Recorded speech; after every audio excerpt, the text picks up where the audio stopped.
He thought the elephant was just standing still. Looking closely, he was shocked. An elephant who has spent most of his life shackled in a temple has taken his first steps without chains in more than half a century. The majestic animal named Gajraj has been a temple elephant for most of his life and was suffering from painful abscesses and partial blindness before he was rescued. He'd been kept as a tourist attraction at a temple in Satara, India, with the tips of his tusks hacked off and open sores where chains were clamped around his legs for decades. Temple elephants are captive animals poached at a young age and forced to remain at places of worship, where they take part in ceremonies and entertain tourists. Gajraj was captured from the wild as a calf, beaten into submission, and has been chained in one spot at the Yami Devi Hindu temple in Aund, Maharashtra, India for nearly 58 years. His owner, the Queen of Aund, had been persuaded to surrender him, but still the Gajraj Freedom Team of 12, vets, drivers, mechanics, and handlers, needed police protection when they arrived on Wednesday. At first, villagers turned out to bid him farewell, but the atmosphere quickly turned nasty. A crowd of 500 tried to block his path, attacking the team with rocks and stones. "There was a lot of drama and anger as we approached," said Kartik Satyanarayan of Wildlife SOS. "The elephant was aggravated by a loud and unruly mob. Why would locals not want him saved? He's an icon." He will now receive specialist geriatric care for the rest of his days. Since his rescue, he's been enjoying dust baths and gorging on fruits after being taken to a new home in Mathura, India. Gajraj was rescued and taken to the Wildlife SOS Elephant Care and Conservation Center, where volunteers filmed the moment he arrived and stuck his trunk out of the top of the truck for a whiff of his new home before tentatively stepping out. He enjoyed a relaxing dust bath moments after his first ever free steps without chains shackled around his legs. Kartik Satyanarayan, co-founder of Wildlife SOS, said, "Gajraj immediately took to the new surroundings, gorging on fruits and taking dust baths."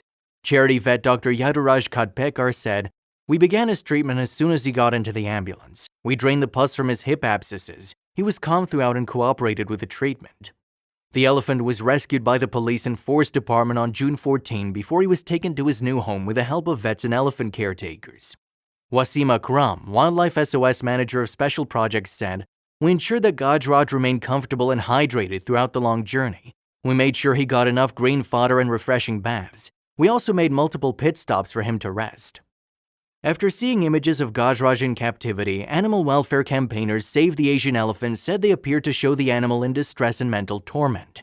CEO Duncan McNair told Mail Online, "These photos show a broken down, abused, injured, neglected, and ill animal in a terrible state physically and, as it seems, psychologically and mentally." Gajraj's lifetime care and medical expenses, which will be round the clock owing to his fragile geriatric body, will be entirely taken care of by Wildlife SOS.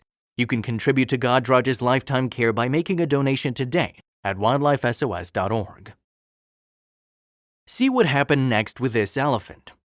This is Suman. She's 6 years old. Anyone who knows her past and the bleak future that could await her would never again consider riding an elephant.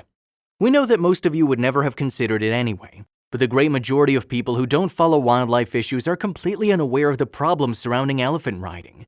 It remains an extremely popular tourist attraction in Asia, with hundreds of thousands of tourists flocking to places like India, where we operate, and Thailand every year, in part for the elephant interaction, and most of them mean well.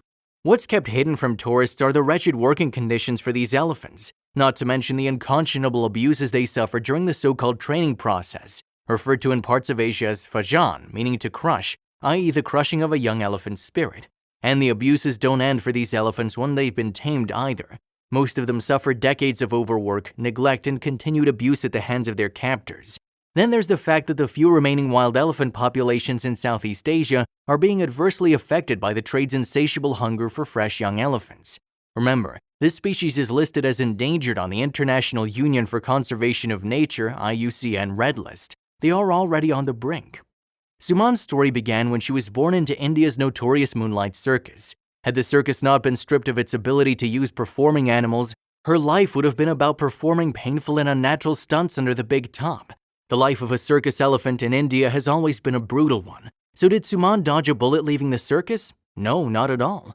From there, she was sold to the family of Samir Khan, an elephant owner with a dark reputation who was captured in Bridget Kernetsky's documentary Where the Elephant Sleeps, beating an elephant with a hatchet.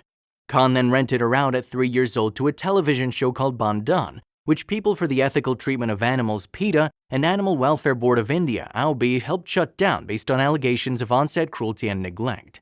Again, she did not dodge the bullet. She was returned to Khan in Jaipur. and today little Sumon's fate is uncertain. According to our informant, she's being kept in darkness underground while Khan decides what to do with her. Most likely he'll employ Fajan to make her give elephant rides for the rest of her life or sell her to some other unscrupulous owner.